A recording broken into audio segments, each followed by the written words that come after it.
Hello दोस्तों, नमस्कार। मैं आज आप लोगों को एक कहानी सुनाने जा रहा हूँ जो कबीर जी के टोपी से संबंधित है। कबीर जी एक टोपी बनाते हैं जिसको बनाने में उनका खर्च लगभग 2 रुपये आ जाता है और वह उस टोपी को बाज़ार में 2 रुपये में ही बेचना चाहते हैं। जिसे बेचने के लिए वह बाज़ार जाते हैं और बाज़ार में चिल्लाते हैं 2 रुपये की टोपी, 2 रुपये की टोपी, 2 रुपये की टोपी। कुछ ग्राहक लोग उनके पास आते हैं और उस टोपी को खरीदने के लिए मोल भाव करने लगते हैं। कोई ग्राहक उस टोपी को 1 रुपये देना चाहता है तो कोई ग्राहक उस टोपी का 1.5 रुपये देना चाहता है। लेकिन 1 रुपये और 1.5 रुपये में बेचने में कबीर जी को उस टोपी में हानि हो जाती, नुकसान हो जाता, और इसलिए कबीर जी उस टोपी को 2 रुपये से कम में नहीं बेचना चाहते थे और इसलिए 2 रुपये पर ही लगे रहे और दिन भर बाज़ार में रहे। दिन भर बाज़ार में रहने के बावजूद भी वह टोपी नहीं बिका।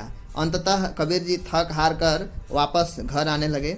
जब वह घर आए तो घर के बगल का एक पड़ोसी था जो उनसे बोला कि क्या बात है कबीर जी, कहाँ से आ रहे हैं। तो कबीर जी ने अपनी आपबीती उन्हें सुनाई और यह सुनकर वो पड़ोसी जो था उस टोपी को ले लिया और बोला कि मैं इस टोपी को अब बेचूंगा बाज़ार में। और दूसरा दिन उस टोपी को बेचने के लिए वह पड़ोसी बाज़ार में चल देता है और बाज़ार में जा कर के बोलता है 8 रुपये की टोपी, 8 रुपये की टोपी, 8 रुपये की टोपी। उसी टोपी को बोलता है 8 रुपये की टोपी। उनके पास भी कुछ ग्राहक लोग आते हैं और टोपी का मोल भाव करते हैं और मोल भाव करने के बाद उस टोपी को 6 रुपये में बेच दिया जाता है। तो वह पड़ोसी 6 रुपये पैसे लेकर टोपी को बेचने के बाद घर आते हैं और कबीर जी को 6 रुपये दे देते हैं और अपना सारा कहानी उन्हें सुनाते हैं। तो कबीर जी यह सब सुनने के बाद उनके मुंह से निकल पड़ता है। कबीर जी बोलते हैं कि सच गया पताल में, झूठ रहा जग छाए, 2 टके की टोपी 6 टके में जाए। दोस्तों, इस कहानी का सार यह है कि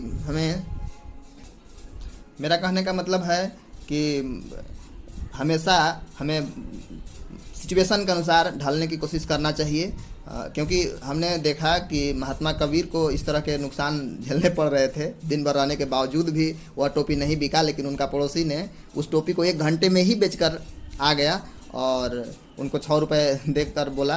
तब महात्मा कबीर जी बोले कि सच गया पताल में, झूठ रहा जग छाए, और 2 टके की टोपी 6 टके में जाए। तो कुछ इसी के अनुसार हम लोगों को भी ढलने की कोशिश करना चाहिए।